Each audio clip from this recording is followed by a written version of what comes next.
The information you need relating to the sport you love, all within 5 minutes. NASCAR in 5 starts right now.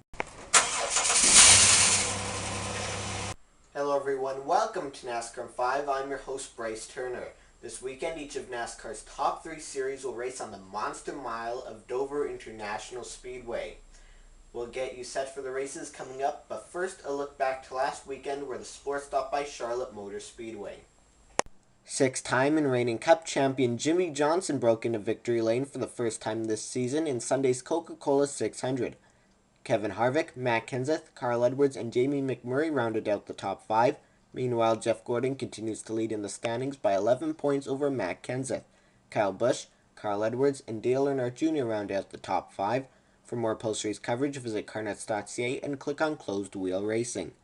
In the History 300 for the NASCAR Nationwide Series, Kyle Larson was the winner. Fellow Cup drivers Brad Keselowski and Kyle Busch followed him across the start-finish line. In the standings, Regan Smith leads by 5 points over Elliott Sadler. A bad finish sent Chase Elliott to third, 28 points back of the top spot. First up, in the news, an open wheel note first. Kurt Busch won the honors of 2014 Indy 500 Rookie of the Year after finishing 6th in his first series start, which happens to be the most prestigious race on the IndyCar calendar. Back in NASCAR, Greg Biffle continues showing consistency while he extends his streak of finishing races.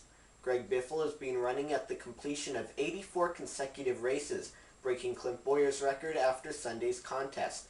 The last race Biffle recorded a DNF was the final event of the 2011 season at Homestead Miami Speedway. And Phil Parsons racing driver Josh Wise continue to make waves in the digital world. The team is partnered with racing simulation website iRacing.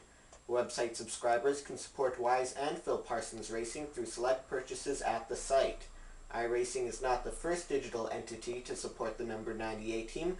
Reddit helped sponsor the car in a few events this season and vote Josh into the Sprint All-Star race. And the next edition of NASCAR 5 will be posted next Friday, June 6th. But first, to wrap things up, this weekend's schedule. That's next. Here's a look at which races we'll be previewing for you next week here on NASCAR 5.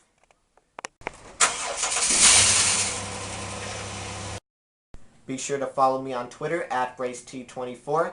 Check out post-race NASCAR coverage at carnuts.ca. If you're looking for pre-race NASCAR coverage, be sure to tune in to my YouTube channel, and you can also visit my website, bryceturner.wix.com/home. We've got the NASCAR Canadian Tire Series covered, with driver interviews and keys to the race. The latest information including news and schedules. Before and after every race. NASCAR 5 Canadian Tire Series edition exclusively on my YouTube channel. The NASCAR Camping World Truck Series takes to the track this afternoon for the Lucas Oil 200. The race will begin at around 5:30 p.m. Eastern Time from Dover International Speedway, with televised coverage on Fox Sports 1 and Speed Channel, and radio coverage on the Motor Racing Network and SiriusXM. Qualifying will take place at 12:30 p.m. and can be seen on FS1. The NASCAR Nationwide Series Buckle Up 200 will take place tomorrow. The race will begin at about 2 p.m. Eastern Time and will be broadcast on ESPN, TSN2, MRN, and SiriusXM. Qualifying will take place tomorrow at 10:30 a.m. and will air on ESPN2. Then on Sunday, it's the NASCAR Sprint Cup Series in action at the Monster Mile. The FedEx 400 benefiting Autism Speaks will begin shortly after 1 p.m. Eastern Time. It will be broadcast on Fox, TSN, MRN, and SiriusXM. Qualifying will be held today at 3:30 p.m. with TV coverage on Fox Sports 1.